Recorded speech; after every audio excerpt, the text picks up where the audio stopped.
여호와는 나의 목자시니 내게 부족함이 없으리로다. 그가 나를 푸른 풀밭에 누이시며 쉴만한 물가로 인도하시는도다. 내 영혼을 소생시키시고 자기 이름을 위하여 의의 길로 인도하시는도다. 내가 사망의 음침한 골짜기로 다닐지라도 해를 두려워하지 않을 것은 주께서 나와 함께 하심이라. 주의 지팡이와 막대기가 나를 안위하시나이다.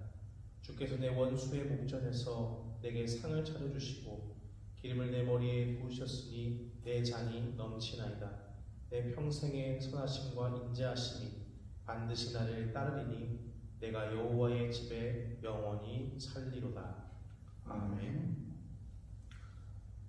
우리에게 완전한 속죄 제물이 되시고 또 부활로서 승리하시고 높으신 주의 보좌 우편에 앉으신 우리 구주 예수 그리스도를 바라보며 다 같이 우리 한번 고백합시다. 잃어버린 자들과 가장 작은 자들의 하나님, 저희가 주님의 길에서 떠나 방황하고 저희에게 주신 선물을 낭비할 때 저희를 돌이켜 회개의 길로 인도하옵소서.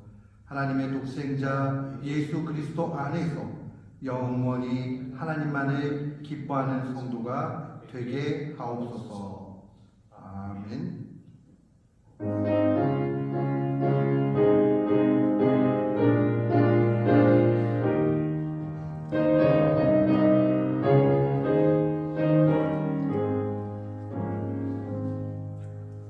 너의 마음에 슬픔이 가득할 때 주가 위로해 주시리라. 아침에 같이 빛나는 마음으로 너 십자가 지고 가라. 참 기쁜 마음으로 십자가 지고 가라. 내가 기쁘게 십자가 지고 가면 슬픈 마음이 위로받네. 때를 따라서 주시는 은혜로서 가라진 병인 힘을 얻고 주가 언약한 말씀을 기억하고 너 십자가 지고 가라. 참 기쁜 마음으로 십자가 지고 가라.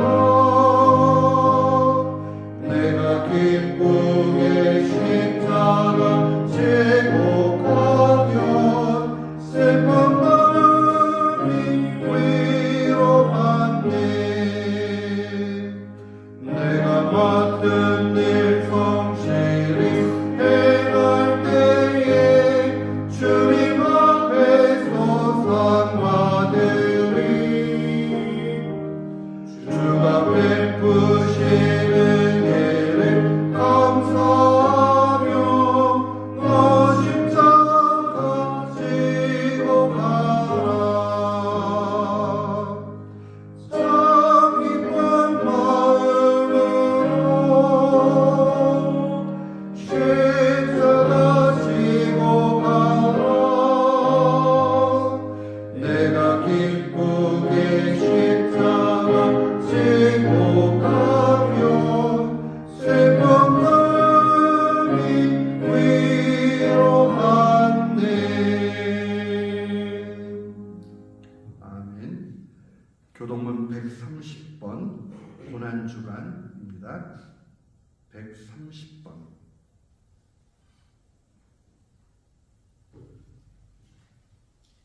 이튿날 요한이 예수께서 자기에게 나오심을 보고 이르되 보라, 세상 죄를 지고 가는 하나님의 어린 양이로다. 그날의 죄와 더러움을 씻는 셈이, 다윗의 족속과 예루살렘 주민을 위하여 열리리라. 1 0 주가 오냐 간 말씀을 기억하고 너 십자가 지고 가라. 네. 내가 기쁘게 십자가 지고 가면 슬픈 마음이 위로받네. 1 0 이러므로 나의 마음이 기쁘고 나의 영도 즐거워하며 내 육체도 안전히 살리니 이는 주께서 내 영혼을 수월에 버리지 아니하시며 주의 거룩한 자를 멸망시키지 않으실 것임이니이다. 주께서 생명의 길을 내게 보이시리니 주의 앞에는 충만한 기쁨이 있고 주의 오른쪽에는 영원한 즐거움이 있나이다. 함께 고백합니다. 큰 음성으로 이르되 죽임을 당하신 어린 양은 능력과 부와 지혜와 힘과 존귀와 영광과 찬송을 받으시기에 합당하도다 하더라. 아멘.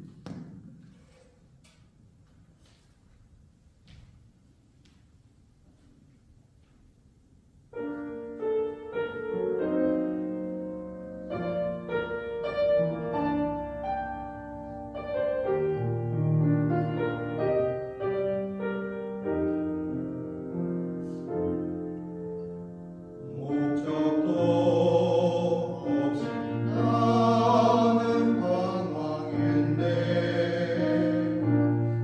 소망도 없이 살았네.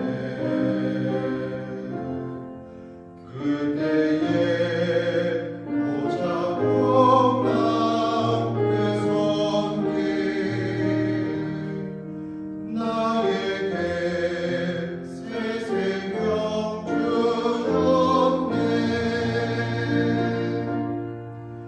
험한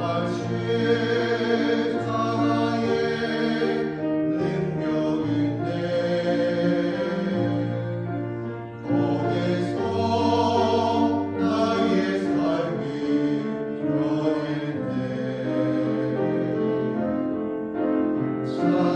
찬양하리 주 이름 영원히.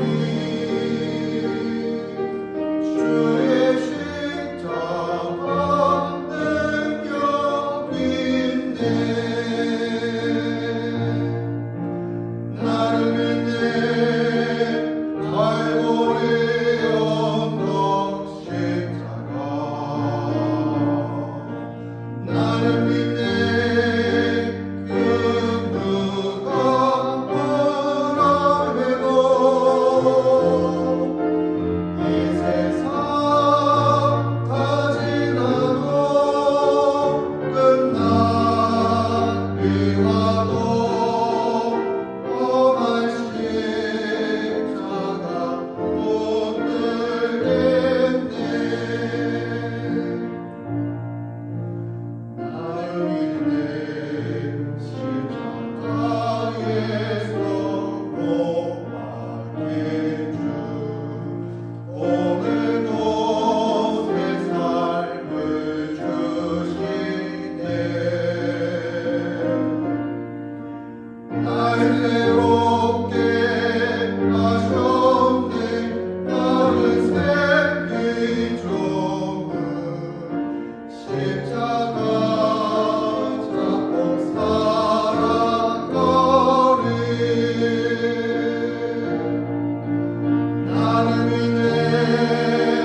갈보리 언덕 십자가. 나를 믿네. 그 누가 뭐라 해도 이 세상 다 지나고 끝난 비와도 험한 십자가 붙들겠네.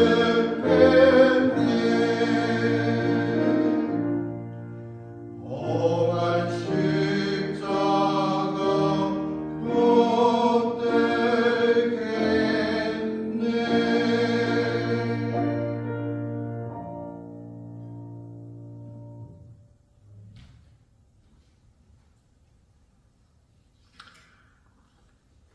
오늘 사순절 6번째 주 금요 예배 하나님께서 우리에게 주시는 말씀 고린도 후서 1장 4절로 7절까지의 말씀입니다.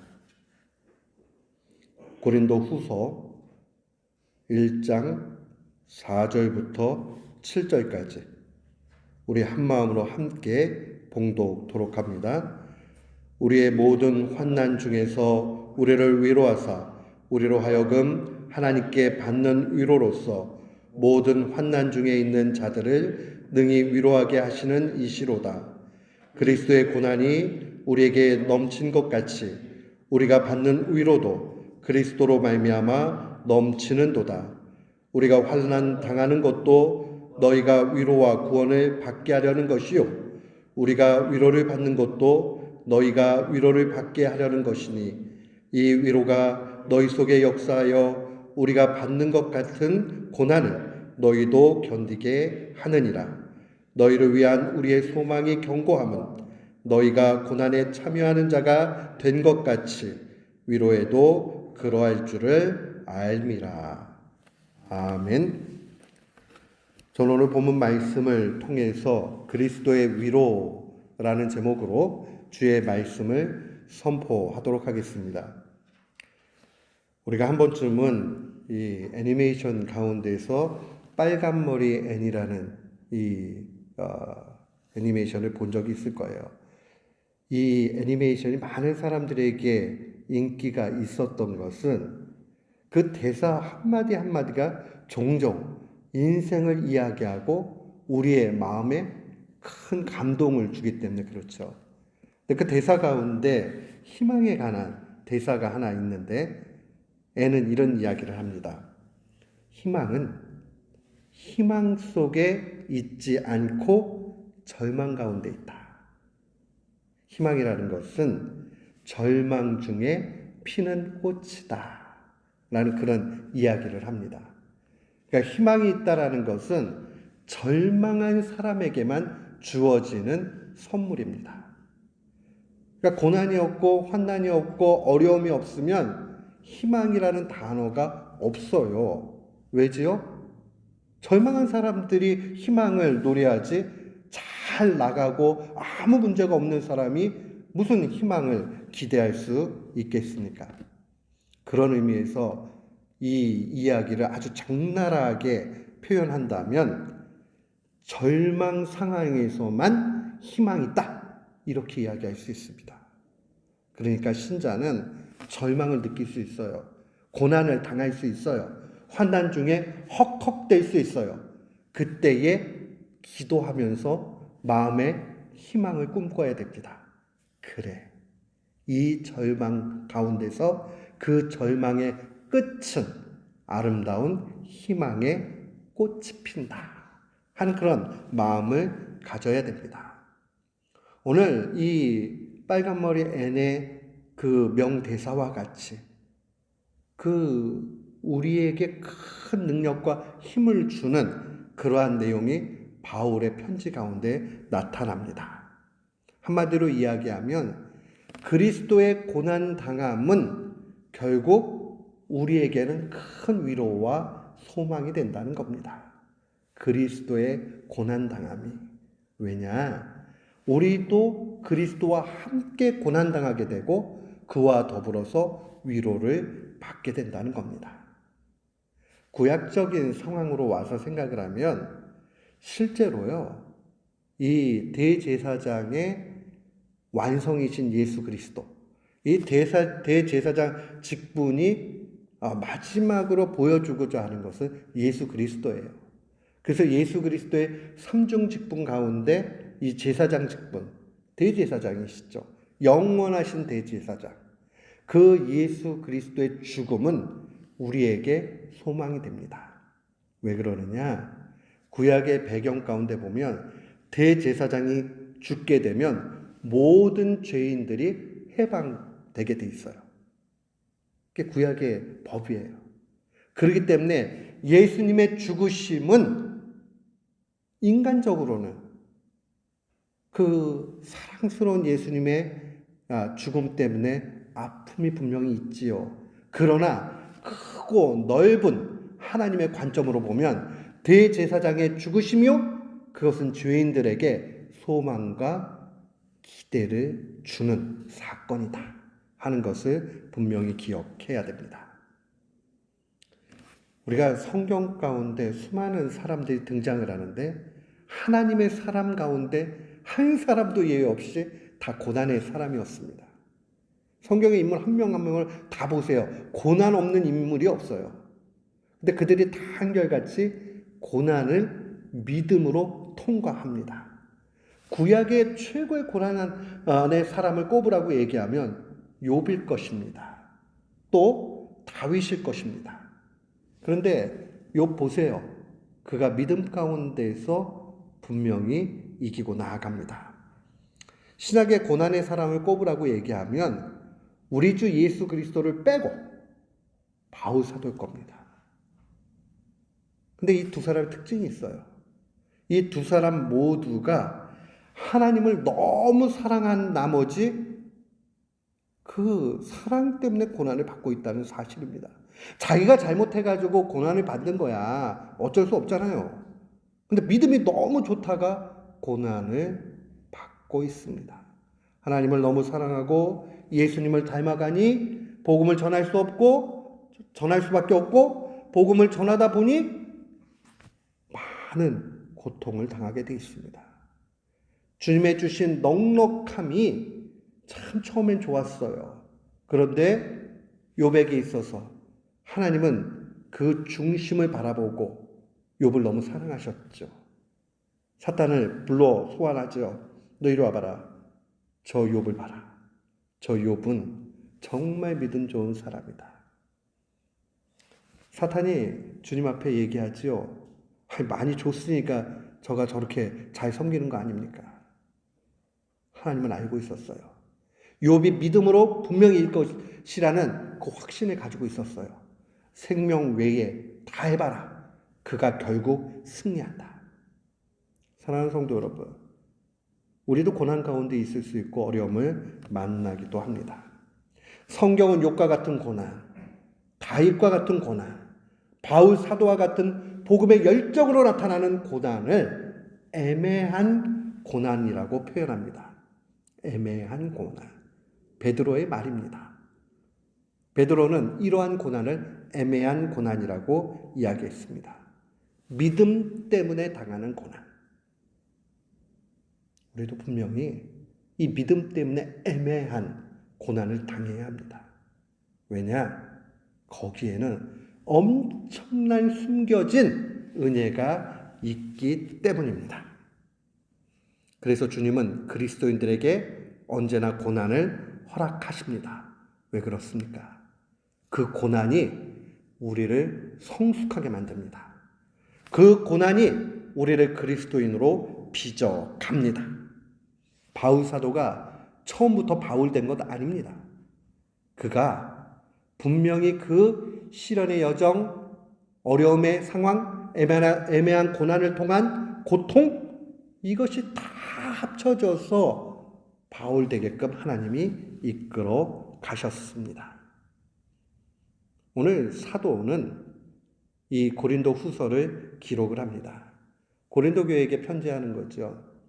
우리가 역사적으로 사도행전의 성경들을 다 보면 고린도 교회에 총 4번 정도의 편지를 합니다. 근데 그 편지글 가운데서 이 고린도 후서는 학자들이 볼 때 이 4번째 편지에 해당한다고 봐요.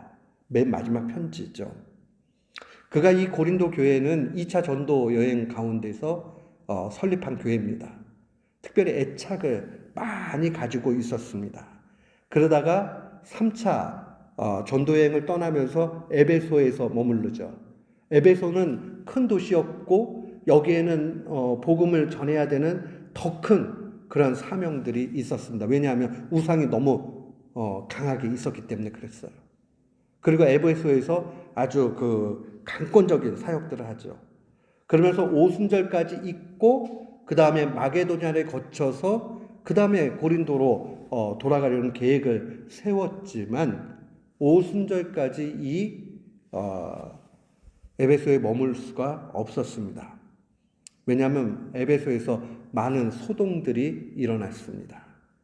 우리가 이제 그 사도행전의 기록들을 보면은 스게와의 그 7 아들이 등장을 하죠. 주술사예요. 이 주술사들이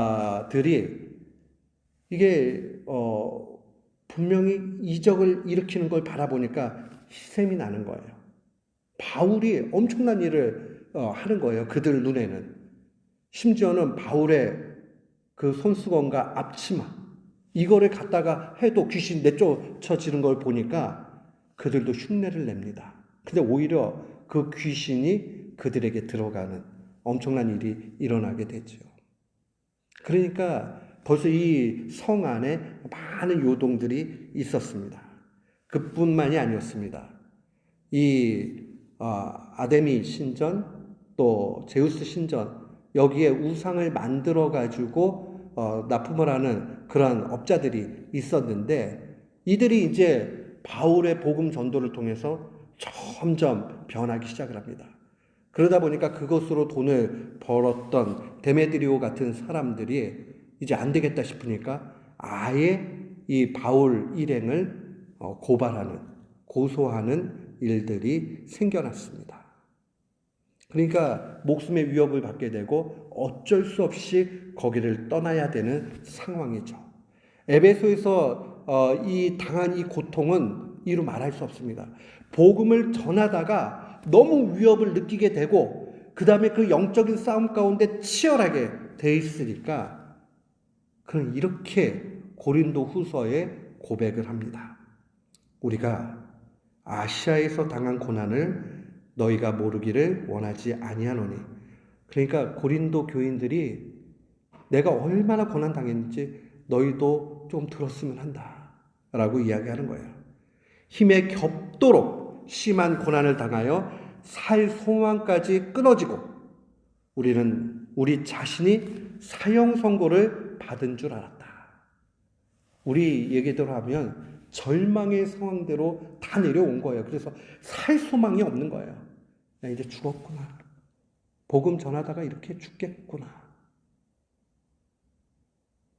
바울이 인생을 살아가면서 정말 좋은 가정에, 좋은 백그라운드에 얼마든지 넉넉하게.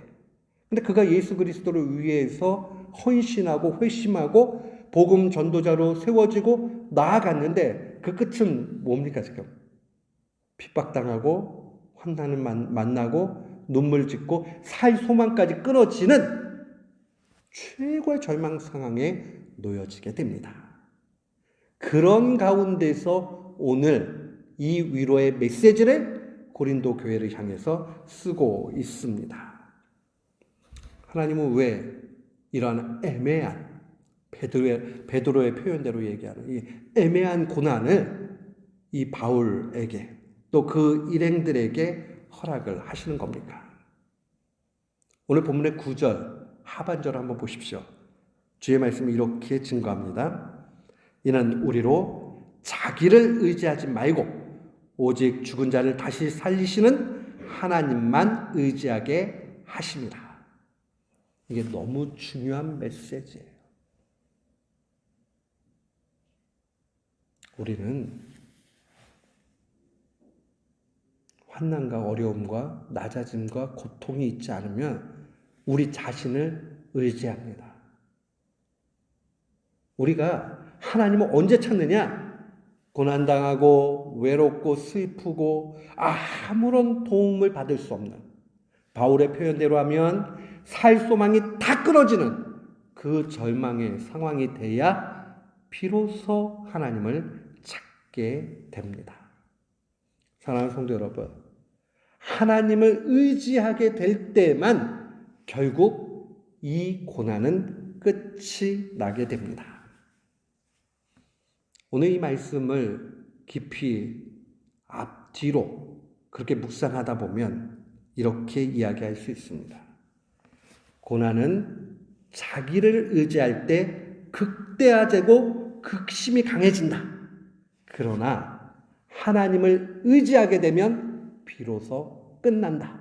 고난을 이기는 것은 하나님을 의지하는 방법밖에는 없습니다. 그런데요, 어려움을 만나도요, 이 정도는 내가 해결할 수 있어. 그러면 하나님을 의지하기보다 먼저 자기 지혜를 의지합니다. 이거 이렇게 해결해야지. 이렇게 가버려요. 자기 인맥을 찾기도 하고 자기의 재정을 가지고 뭔가 해결을 보려고 노력을 합니다. 그런데 이거 몇 번 경험하게 되면 그 다음에 바뀌게 되죠. 하나님만 의지해야 되겠다. 여기 의지한다는 단어가 참 재밌는 단어예요.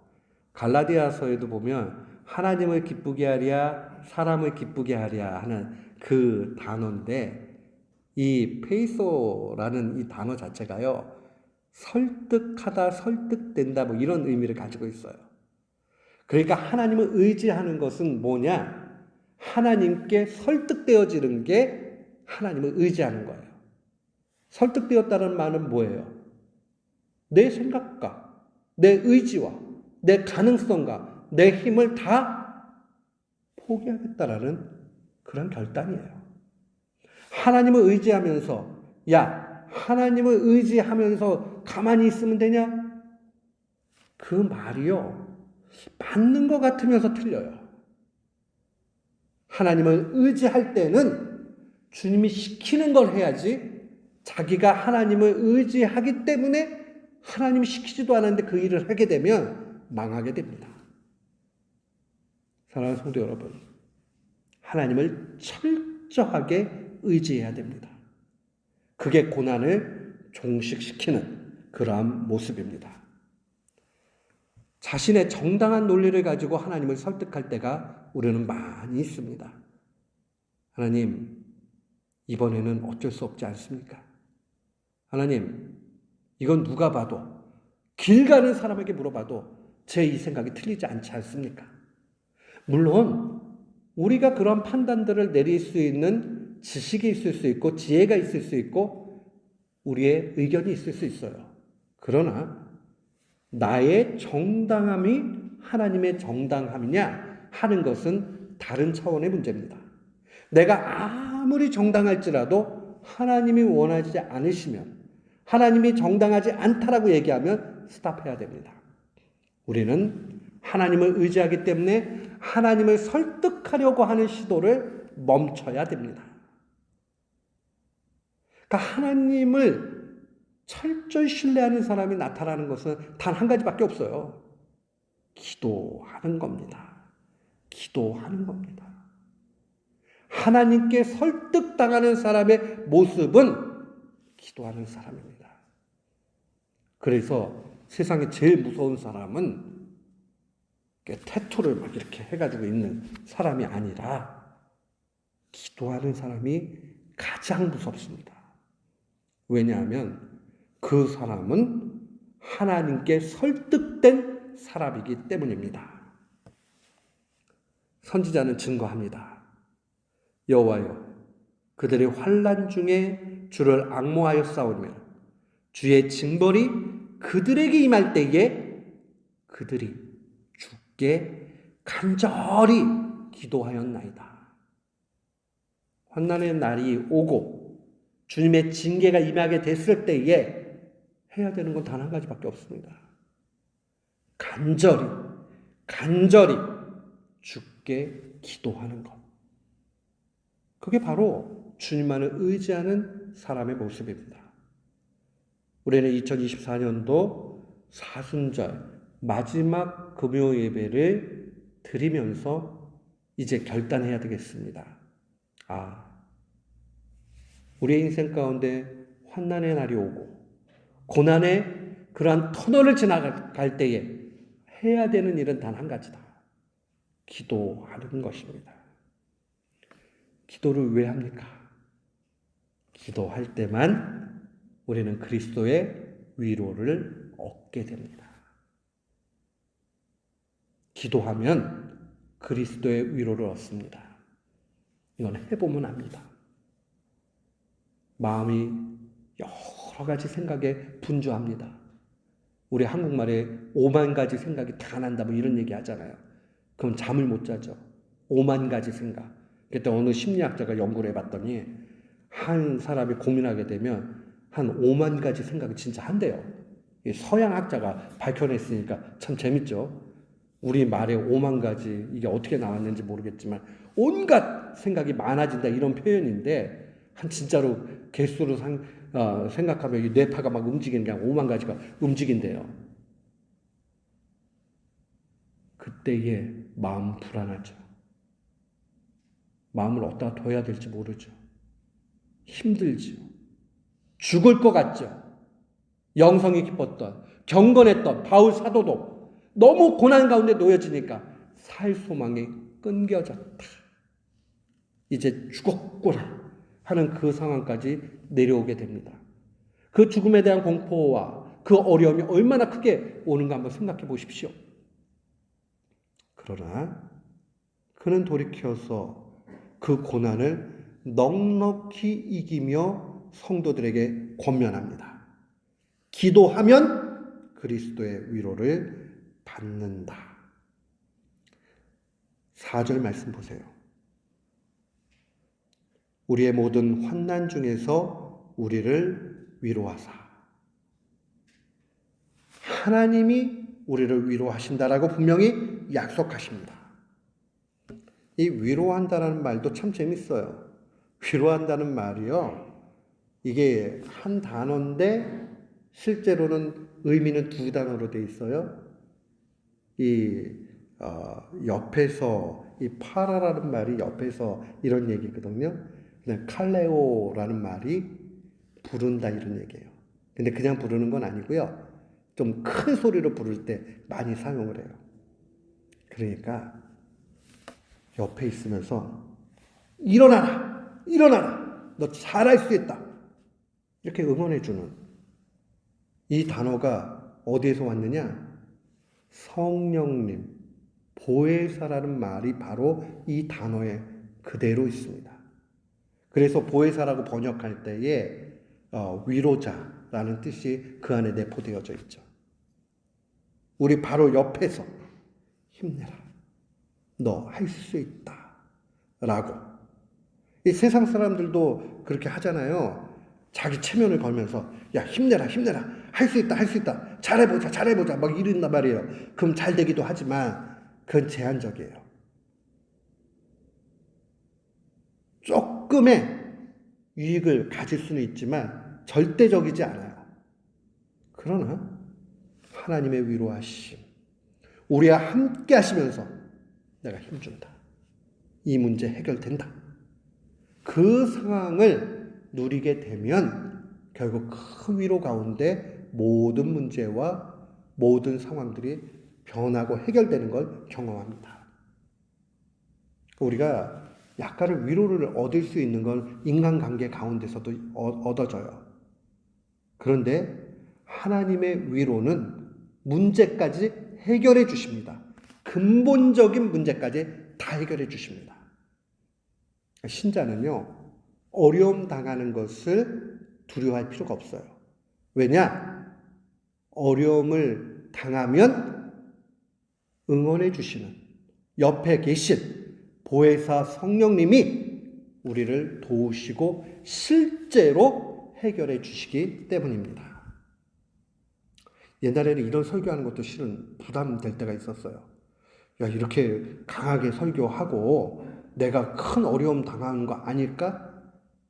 제가 20대 설교할 때는 그런 생각 들었어요.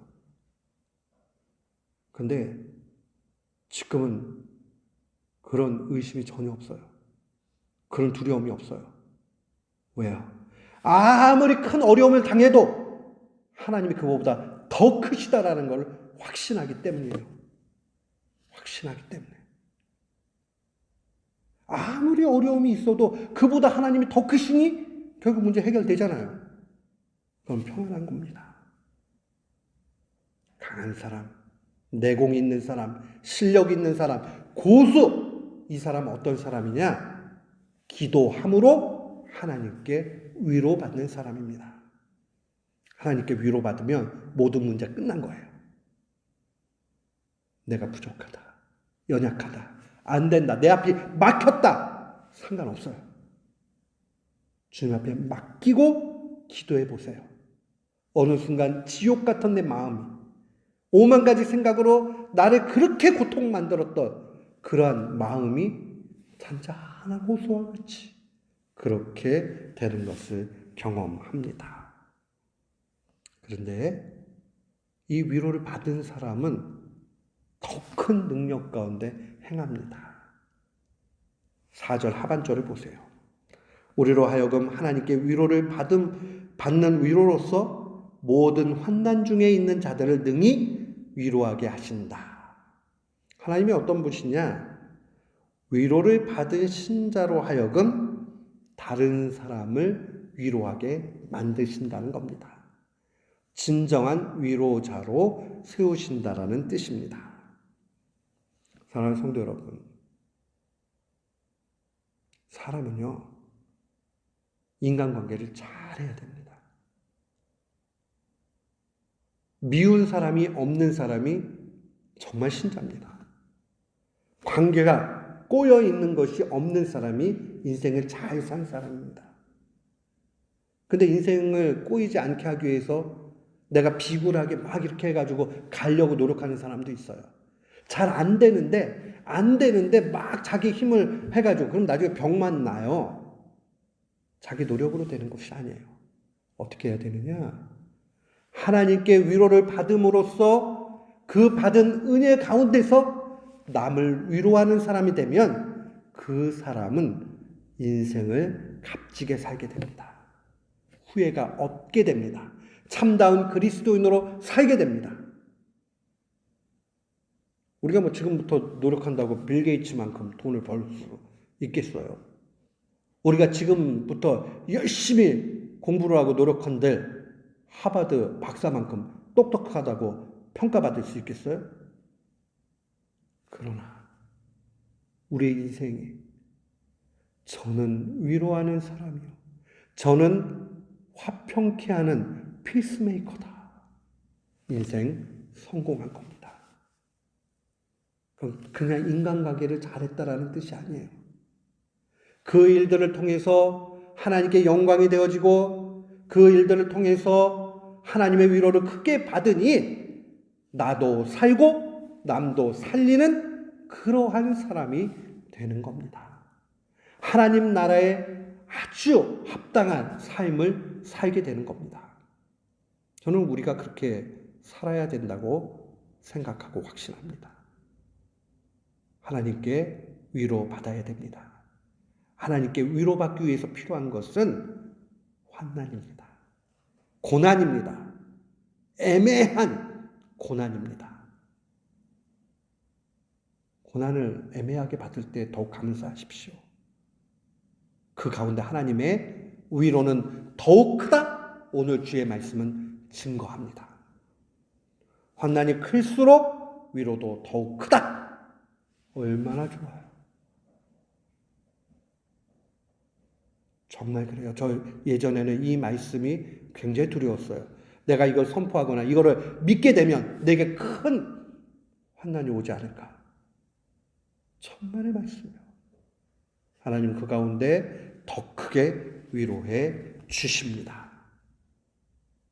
진정한 위로자에게 주는 상급이 오늘 5절로 7절까지 기록이 되어져 있습니다. 그러니까 그는 이렇게 이야기하는 거예요. 5절 한번 같이 읽어봅시다. 그리스도의 고난이 우리에게 넘친 것 같이 우리가 받는 위로도 그리스도로 말미암아 넘치는도다. 이 말은 역설적으로 이런 거예요. 애매한 고난받기를 즐거워하세요. 위로가 더 크게 옵니다. 고난을 사모하세요. 고난의 인생을 사세요. 그러면 더 큰 위로 받습니다. 째째하게 우리 교우들은 살지 맙시다. 우리 피스메이커 교우들은 정말 하나님 나라를 바라보고 어깨를 쫙 펴고 그렇게 살아가기를 원합니다. 세 가지 큰 상급이 나옵니다. 그리스도의 고난에 동참하기 때문에 가장 큰 위로를 얻게 되고, 두 번째는 이 위로로 말미암아 6절에 보니까 고난을 이기게 됩니다. 고난을 이기게 된다. 근데 맨 마지막에 보니까 7절에 견고한 소망까지 선물로 갖게 됩니다. 소망 있는 사람은 언제나 즐겁습니다. 소망 있는 사람은 언제나 긍정적으로 해석합니다. 제가 아는 교수님이 아주 어려움에 빠졌습니다. 그래서 너무 절망하고 있는데 다른 동료 교수님이 이분이 위로하려고 그 말씀 하신 건 아니었어요. 근데 이렇게 얘기하다가 하나님이 더 좋게 하시려고. 근데 이 절망에 빠지셨던 교수님이 그 얘기를 듣고 큰 힘을 얻습니다. 하나님이 더 좋게 하시려고. 그게 소망이에요. 현실만 바라보면 절망이요. 절망의 꽃이 필 때 어떻게 되느냐? 더 좋게 하시려고. 우리는 그래서 마음에 늘 간직하고 되뇌이며 주님께 기도해야 됩니다. 더 좋게 하시려고. 고난을 만나면요, 환난 중에 있게 되면요, 절망하게 되고 피를 토하게 되면 하나님 감사합니다. 더 좋게 하시려고, 더 좋게 하시려고 이렇게 하시니 감사합니다. 이게 신자의 삶입니다. 이렇게 살아갈 때 우리는 마지막 날에 그 생명의 멸류관을 또한 상급으로 받을 것입니다. 사랑하는 성도 여러분, 신자로 살아가는 여정은 고난입니다. 그러나 고난보다 위로가 더 크기 때문에 절망이 아니라 소망입니다. 우리는 그 소망 중에 즐거워하며 살게 됩니다. 고난을 달라고 기도하세요. 하나님이 위로를 더 크게 주기 때문에 결국은요, 그 고난을 여기지 않습니다. 희한해요. 해보니까 그래요. 제가 부끄러운 고백 하나 할게요. 신학교 1학년 막 입학을 했는데, 하나님, 제가 다른 건 다 하겠는데 선교사는 죽어도 못하겠어요. 그때 그랬어요. 왜냐하면 그거 막 죽는 것 같았어요. 그때는 선교사가 되면 죽는 거다 이렇게만 생각을 했어요. 근데 어느 시간이 지나고 나서 깨달아진 것이 뭐냐면, 괜한 생각을 했구나. 아무것도 아닌데. 아무것도 아닌데. 이젠 담대히 기도할 수 있습니다. 고난을 주십시오. 그러나 더 큰 위로 가운데 소망을 얻게 해 주십시오. 우리 오늘부터 작정하고 기도합시다. 고난 받기를. 그러면 더 성숙해지고 더 큰 위로를 받으니 능력이 넘치게 될 것입니다. 오늘 이 말씀을 마음에 간직하고 날마다 승리하는 우리 교우들 되시기를 주의 이름으로 축원합니다. 아멘. 우리 시간에 한번 기도합시다. 진짜 그렇게 기도하는 거예요. 기도하자고 했으니까. 담대히 한번 기도해 보세요. 고난을 더 주십시오. 라고. 그리스도의 남은 고난을 교회를 위하여 내 몸에 채우게 해 주십시오. 라고 기도하세요. 그러면 위로도 주시고 하나도 안 힘듭니다. 확신을 가지고 주님 앞에 한번 다 같이 소리내어 한번 기도합시다. 기도하겠습니다. 아버지, 간절히 기도합니다. 하나님, 이 고난이 클지라도 오히려 담대하게 주님 고난을 달라 기도합니다. 하나님, 위로도 차고 넘친다 주님 말씀해 주셨어. 그리스도의 의로로 말미암아 소망을 얻게 해주시고 넉넉히 이기게 해주시고 하나님의 나라의 그 영광의 소망을 바라보게 해주시옵소서. 아버지 하나님, 우리에게 더 큰 은택을 베풀어 주시고 능하신 주님을 바라보며 나아갈 수 있도록 주님 붙잡아 주시옵소서. 오늘 이 밤에도 우리를 선한 길로 이끌어 주시고 생명길로 인도해 주시고 주님만을 바라보며 나아갈 수 있도록 주님 붙잡아 주시옵소서.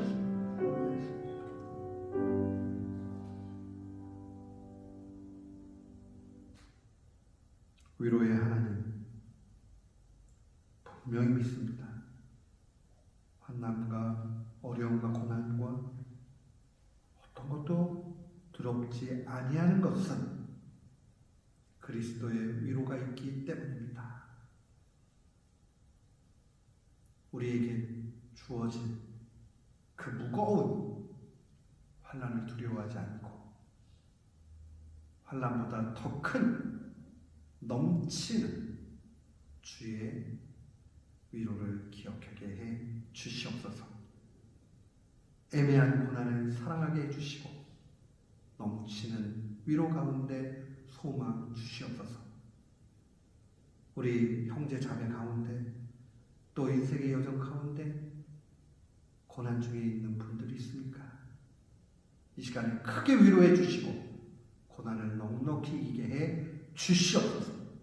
우리 교우들을 힘있게 이끌어 주실 줄을 믿사옵고 모든 말씀 우리 주 예수 그리스도의 이름으로 간절히 기도드리옵나이다.